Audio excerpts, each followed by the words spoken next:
I am not a medical professional. The following information is for educational and informational purposes only and does not constitute professional medical advice. Please seek professional training on how to stop bleeding. Hello, this class is going to cover how to apply a tourniquet and how to treat for shock. Two different subjects, but they go hand in hand, and I'll explain why when I get into it. I want to note two things. First, I am not a trained medical professional. I trained on these tasks in the Army while I was in for 20 years. We had to do these common tasks all the time, all through the year. And a couple of those common tasks were, stop bleeding, treat for shock, apply tourniquet, apply direct pressure. And so that's my extent in it. I did actually have an injury like 20 years ago. I really got cut up pretty bad. And I just happened to have one of these Army pressure dressings on hand, and I was darn glad I did. It worked very well till I could get to the hospital. So it made me a believer in buying a few of these and having them around. I want to mention a couple things about this. This one I used in my last class, so it's no longer sterile. But the Army has these tie downs, all right, which are pretty handy.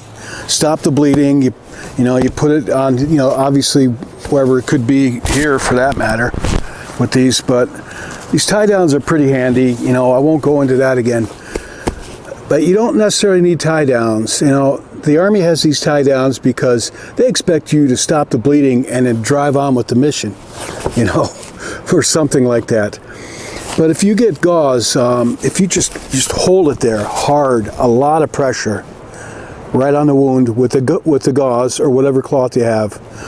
Now, there's another item out. It's been out not too long. It's called hemostatic gauze. And it's gauze, but it's treated with something that stops the bleeding 5 times faster. It promotes clotting, and the military uses these, and so do a lot of other agencies. And the only place I could find them is online. And so look into hemostatic dressings and gauze for your first aid knife throwing kit. The only time you wouldn't use a hemostatic gauze is if it's a head injury or a stomach injury, an abdominal injury, which could happen. So along those lines, I gotta ask you, I am not a medical professional. There's tons of information on these topics online and elsewhere at your fire department, wherever you could find it. Seek out professional training on this. If you're going to be throwing knives for life, it's better to be totally prepared in case one of these comes back the wrong way and hits you, or chances are somebody that's just standing around. Most of the time it's somebody, a bystander, that gets hit.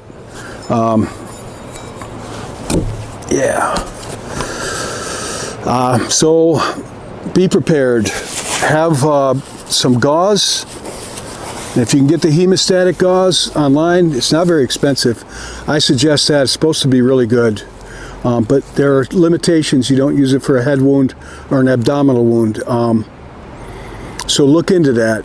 Seek other training on this. Now, on to today's class. Apply a tourniquet and then treat for shock. I'm going to post links for professional sites that cover apply tourniquet. I'll go into what I know. So you've got arterial bleeding. Direct pressure isn't working, or you can clearly look at it and see you've got arterial bleeding, which could be every time the heart beats, squirt, squirt, squirt, squirt, you've severed an artery. And if you don't act quick, this person, could be yourself, going to bleed to death in minutes. So you've got to act quick, and you got to do something, and don't panic. You got to take action. I've seen some pretty bloody accidents, we'll say, and the sight of blood does make me a little queasy. A lot of blood. I actually had a friend who was kind of a survivalist, and he was out cutting wood with his chainsaw, and I wasn't there, but he cut himself up pretty badly with the chainsaw. And I came over, he called me, and I came over to where he was at, and he was a bloody mess. It wasn't arterial, fortunately. This guy had bought part of his, he was like a prepper. He bought sutures and needles, and I actually helped sew him up with sutures. Like it's no different than just sewing up mending a piece of torn cloth. I implored him to go to the hospital, get it done, but he wouldn't. So I had to help him out. And blood is sticky. It's sticky. It smells like blood. It's messy. It's your first reaction for some people, like myself. And some people it doesn't bother at all. It's like, get over that. It's just blood. All right. If you've got gloves, put them on by all means, but take action. So you come into an emergency situation. You're going to dial 911. You're going to call for help while you're going into action to put a tourniquet on. Here's some things that I wrote down.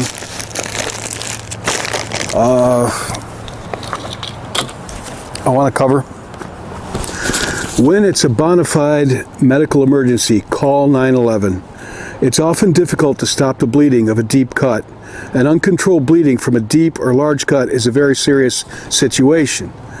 If somebody's punctured, if the knife's still stuck in them, leave it in them, particularly if it's in their torso or their head. I mean, if it's in their leg, a flesh wound, use your own discretion, but everything I've read is leave the knife in them and then just gauze around. I'm covering things from the other class. You'd wrap the gauze around the cut, trying not to move anything, of course, and calling for help. Call 911 also if you experience spurting blood. It just keeps soaking through the dressing. You put all this stuff on there and this isn't stopping it. It's soaking through. A significant amount of blood. You see there's a giant pool of blood around this person and their injury. Bleeding that is not controlled by applying direct pressure. Also, a wound that penetrates the chest or abdomen. Any of them. That's a bona fide medical emergency. The cut may have affected vital organs. Call 911.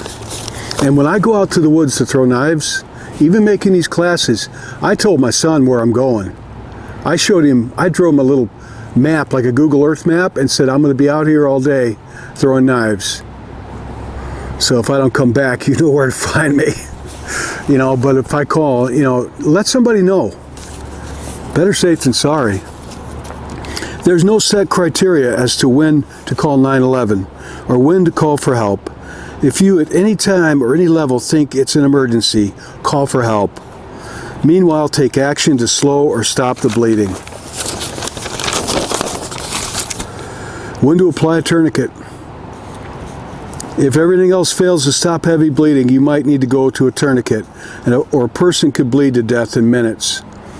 Tourniquets should be used when the bleeding cannot be stopped by the use of direct pressure. Okay, call 911, go into action. A tourniquet's going to be used for arm or leg. Obviously, you're not going to put a tourniquet around your neck for a head wound. You could.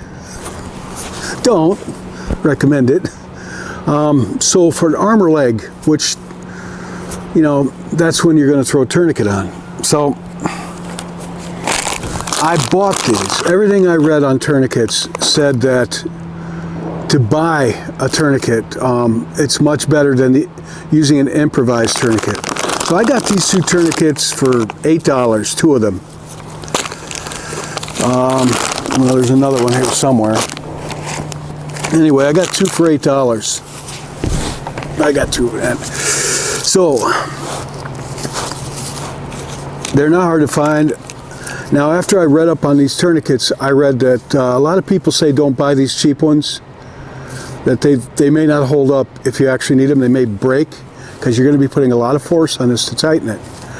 So spend a little more than $8 on your tourniquet. Buy buy something a little more professional, something recommended. Look into it. I'll just put it there. Use your discretion. But spend a little more than that, $20, $30 for your tourniquet. You won't regret it. Hopefully it's an item that you'll never use and it just sits around in your closet till you die of old age and somebody takes it and sells it on eBay or throws it out or something because you never needed to use it. But if you do need to use it, you'll be glad you bought it and spent a little extra. So,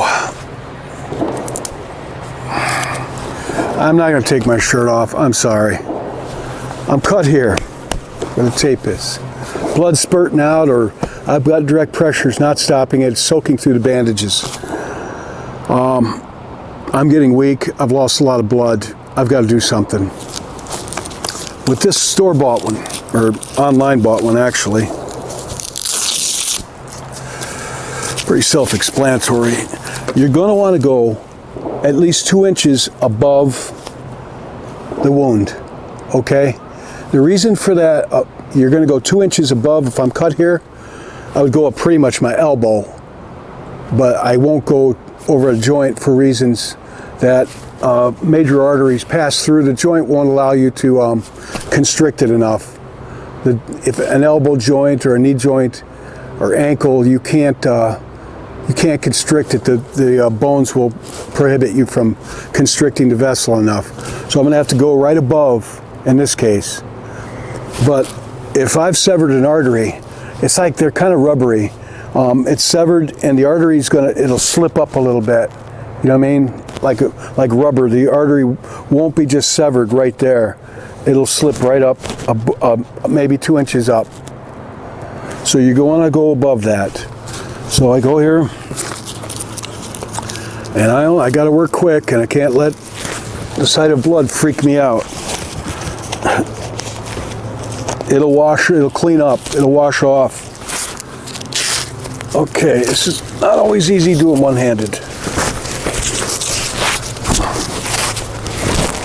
Well, you should practice this, right? I should practice this too, quite frankly. It's all Velcro. This is one big piece of Velcro.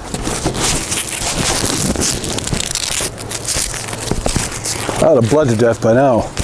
Cripes. All right, so I get this really tight. All right, everything I've read, they say you want it tight enough initially so you can't put 3 fingertips underneath it. You want it really tight, tighter than what I've got it actually. And it's going to get a lot tighter. Leave this hanging out. Now you've got this. It's called a windlass. Good Lord. Yeah, I would have bled to death by now.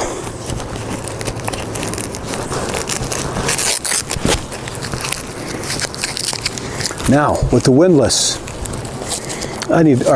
granted, I need to train on this myself. All right, I'm not being very fast or efficient with this, but this is what you do.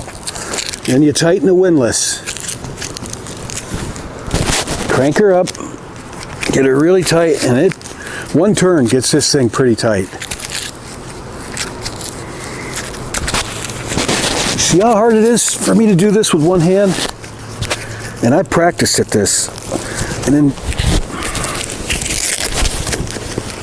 good God. I'm boloing this. All right, there it is. That's pretty darn tight. Now I probably would go another turn, even tighter, but I'm not going to because I have an arm injury here.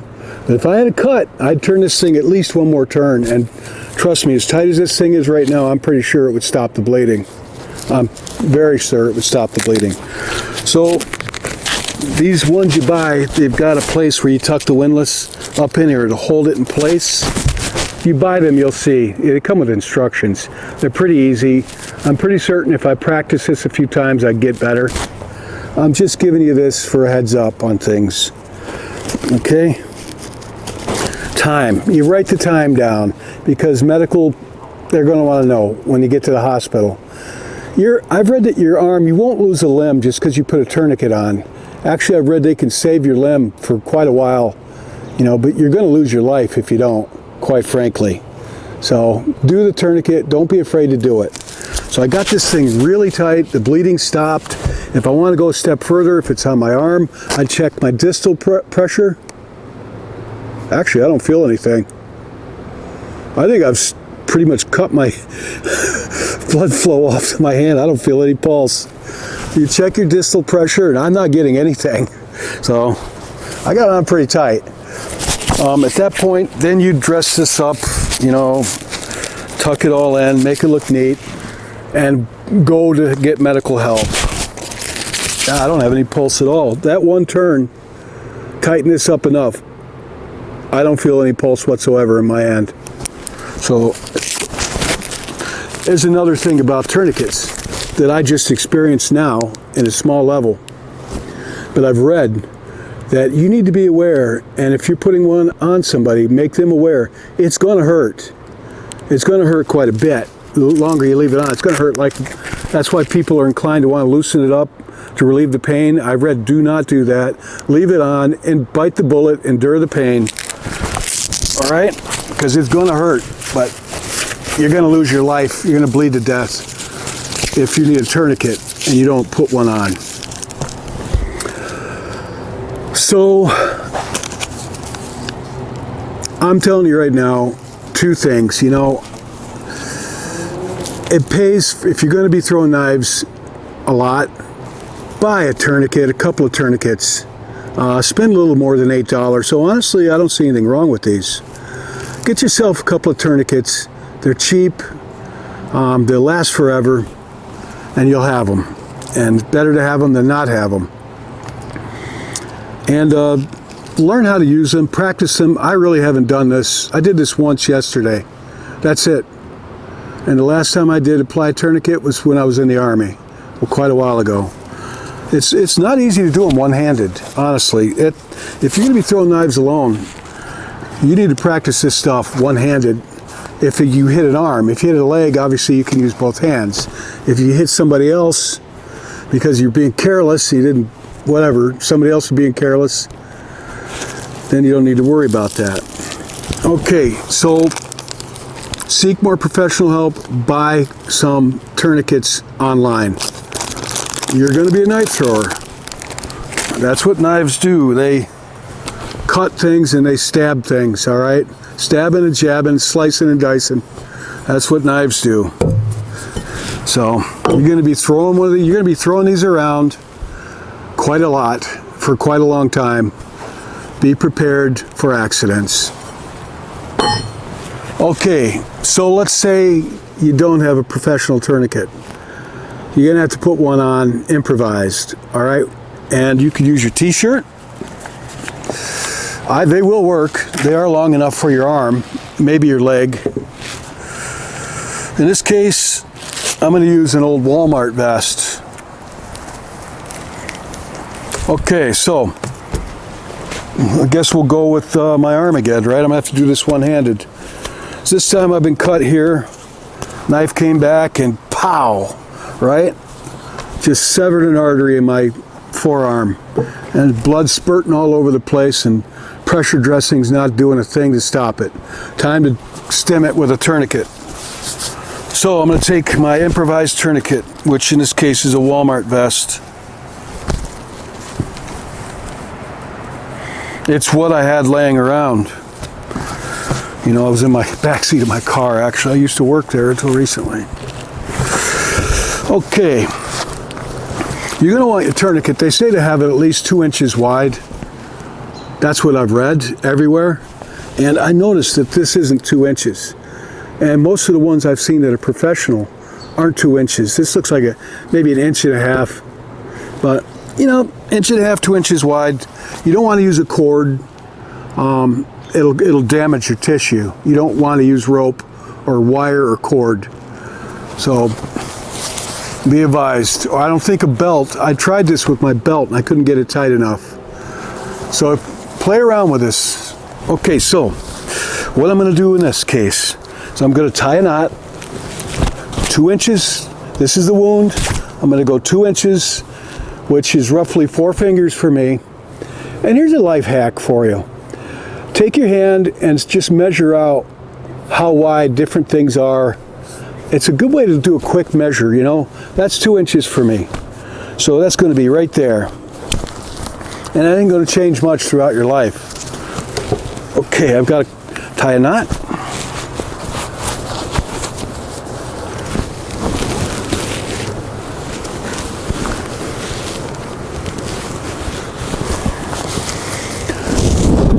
I've got a pretty thick stick. A ballpoint pen, I've read, will break. By people that I've actually read up on this a lot. They said don't try to use a ballpoint pen, it will break. You're going to need something, maybe a knife, right? I'll use a knife, but in this case, I'm outdoors, I'm going to use a stick. This is going to be my windlass. I'm going to tie another knot over this.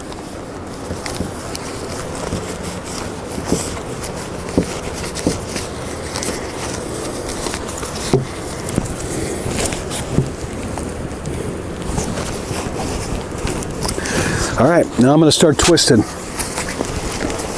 Ooh, that does work. That does work. That works. I just keep twisting. And it's getting pretty tight. This will work. And keep twisting. It's not as tight as the ones I bought, honestly. I think I'd have to really twist the living heck out of this to get it that tight. It's getting there, though. And keep twisting. Yeah, that's pretty tight. Now, if you gotta just hold it in place and keep putting direct pressure as well. Direct pressure plus this tied in place. Usually they say tie the windlass off, you know, but if it's just me and I only have one hand, that's gonna be kind of hard to do. So hold it in place. You've called 911 before you did this, and now you're trying to stop the bleeding. So direct pressure and get this thing really tight, 2 inches above the wound, but not over my elbow or joint, or that won't work over a knee joint, elbow joint. You won't be able to constrict the arteries up inside a muscle and stuff, and you've got to reach it, constrict it. All right, ooh, that's pretty tight. All right, you're gonna have to get it pretty tight. And right now, it's so tight it hurts. And I'll bet you I wouldn't be able to feel a pulse right now. So this will work. That will work for an improvised tourniquet. And it does hurt. But if it stops the bleeding, it stops the bleeding. And hopefully by now, help is on the way. And that's how to apply a tourniquet. With a Walmart vest or a t-shirt. A t-shirt will work. I tried it yesterday. You need to practice this. Just don't take it from me. And don't just buy the kit and just let it sit there unopened. You're going to have to practice this, because when you have an emergency, that's not the time to practice it. So learn how to use it before the emergency. Hopefully you never have one. All right, so I'm going to go into treat for shock, and that's pretty quick. There's different types of shock. If somebody could have a broken back, they go into shock, or loss of water.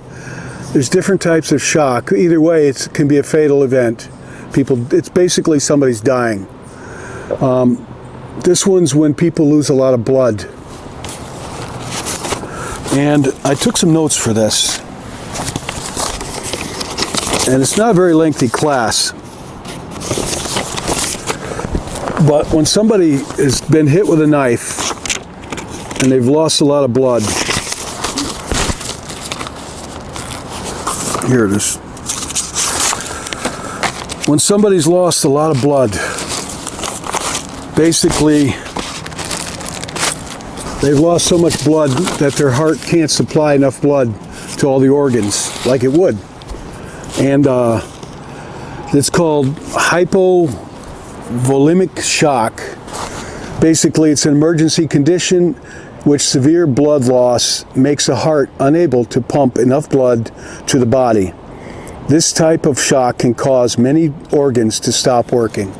And I took this information off a government Medline Plus site. And I'm going to put some links and information in the description where you can look to get further information on this. So don't take it from me. I'm not a medical professional. I'm just bringing this to your attention. Symptoms of shock. When somebody's going into hypovolemic shock because they've lost a lot of blood, because they had an accident with a knife.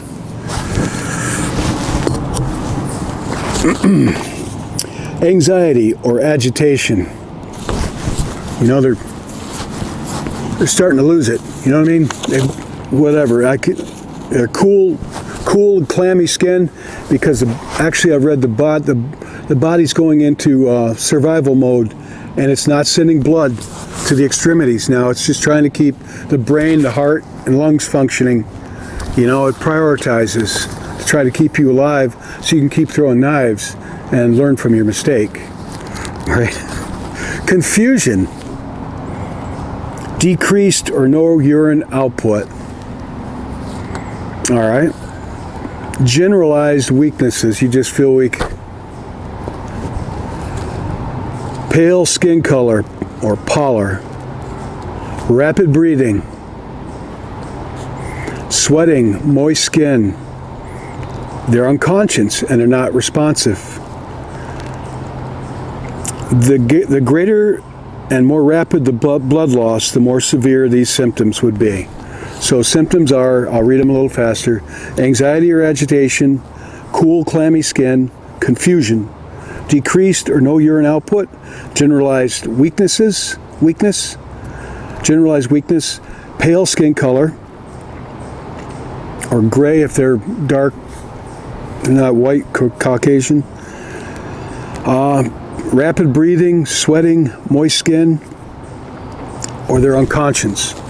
Treatment, get medical help right away. You've already called 911. As soon as you came on the site, I had an emergency just 2 weeks ago where I came across somebody that had a heart attack.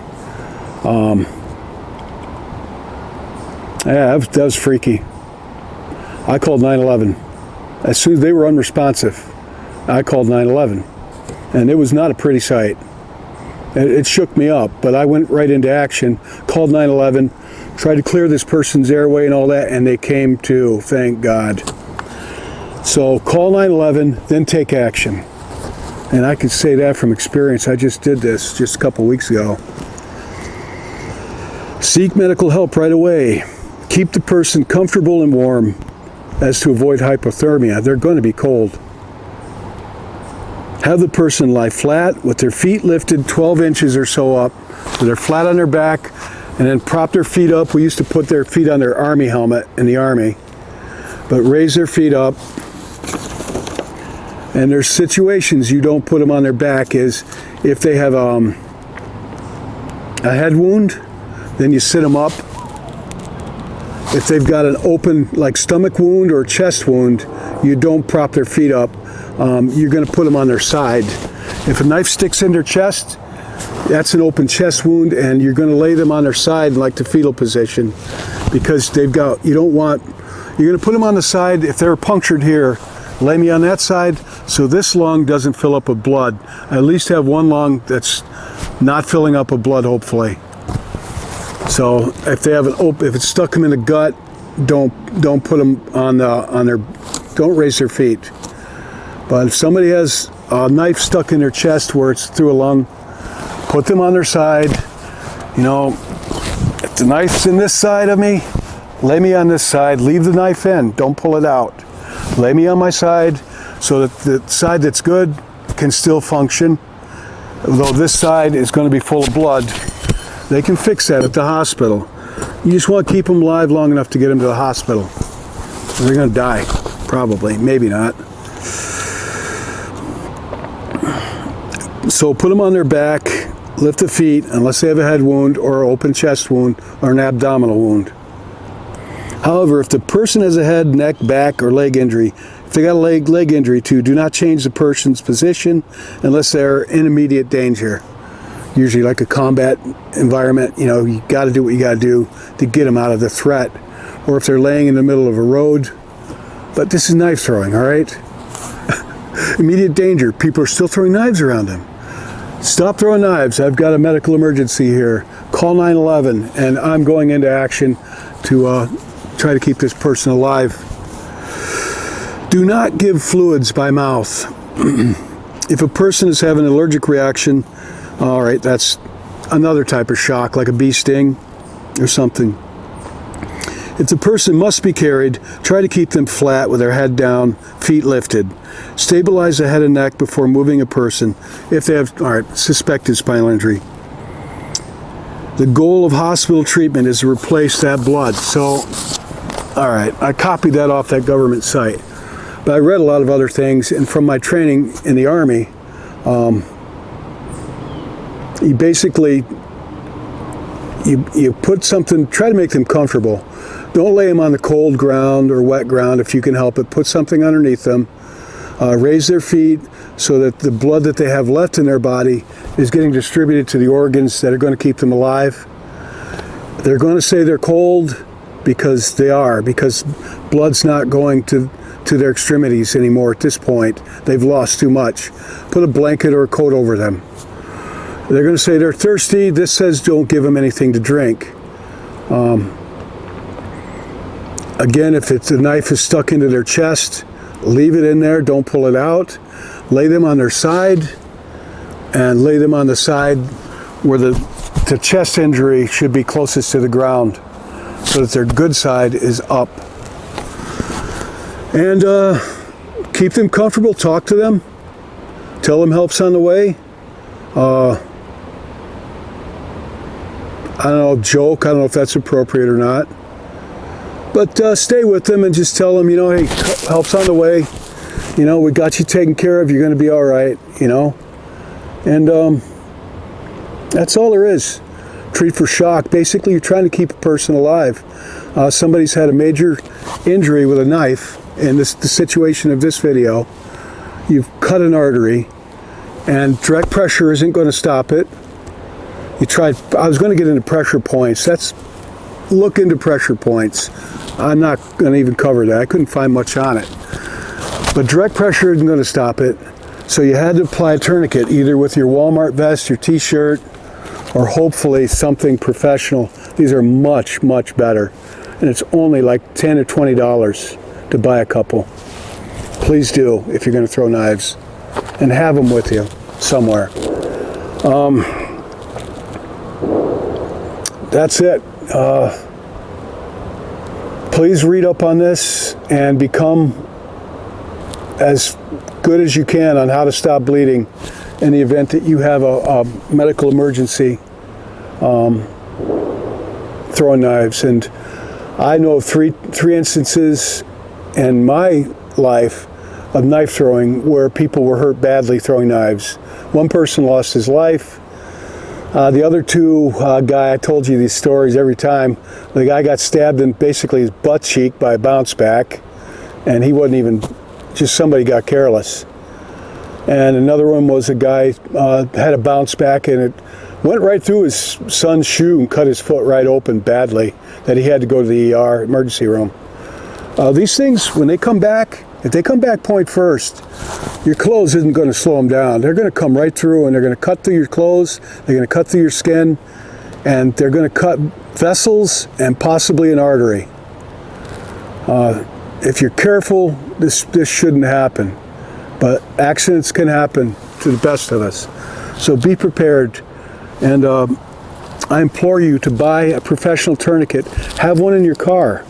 You may need it to use it on yourself in the car, a car accident, or somebody that you're riding with, or you may come across an accident or somebody bleeding out. People can bleed out in minutes. And throwing one of these on them 2 inches above the wound could save their life. Don't worry about getting it wrong. You do something. Getting it wrong is doing nothing or freaking out. You call for help and then you go into action.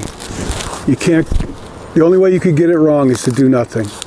So I've read again that, if you put a tourniquet on, doesn't mean they're going to lose that limb from the loss of the blood flow.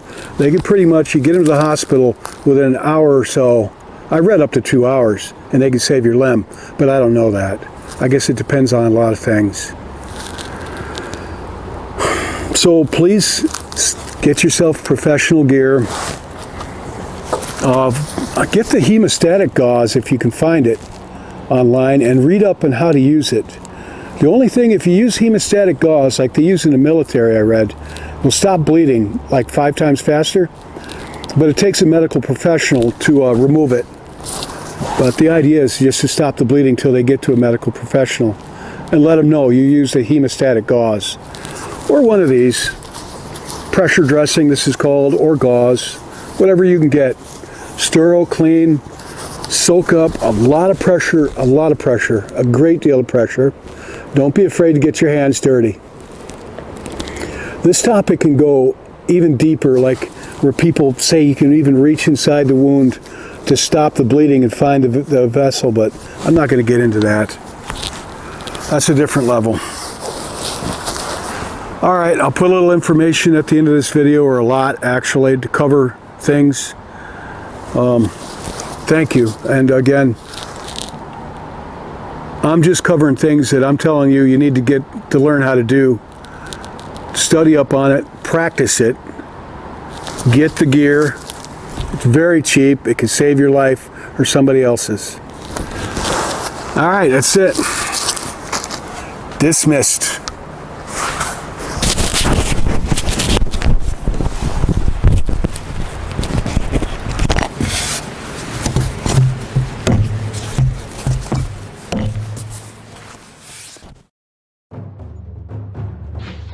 Arterial bleeding.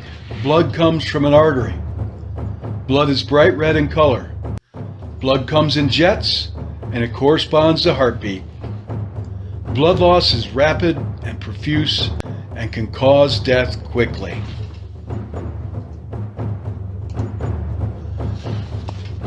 A word on hemostatic dressings and gauze. These are gauze and dressings treated with hemostatic blood-stopping agents. They're used to promote and hasten clotting to stop bleeding of severe wounds of the limbs, shoulders, and hips.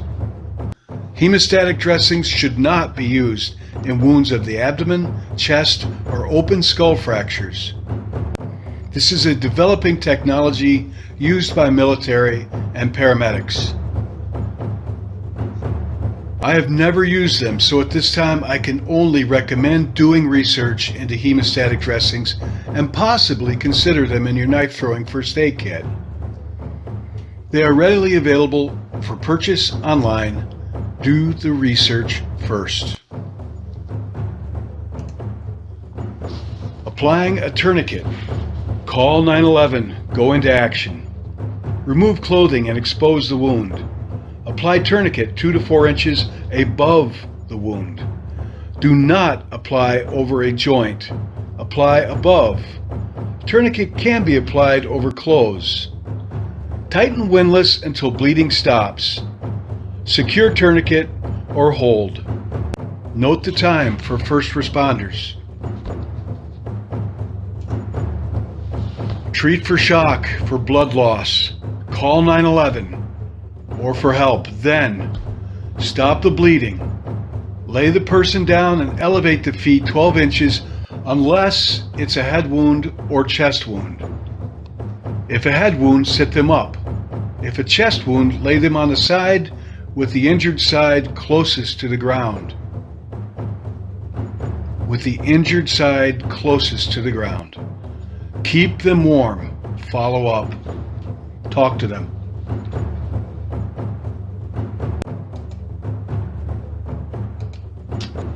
Finally, again, I have to say, I am not a medical professional. Please seek out professional sources on all the topics covered in this and my other classes on first aid for knife throwers. Also, invest in the Stop Bleeding gear and learn how to use it. Practice with it. All right, that's all I got to say. This is about as far as I can cover these topics, so get good at this, just like you're going to get good at throwing knives. Thank you.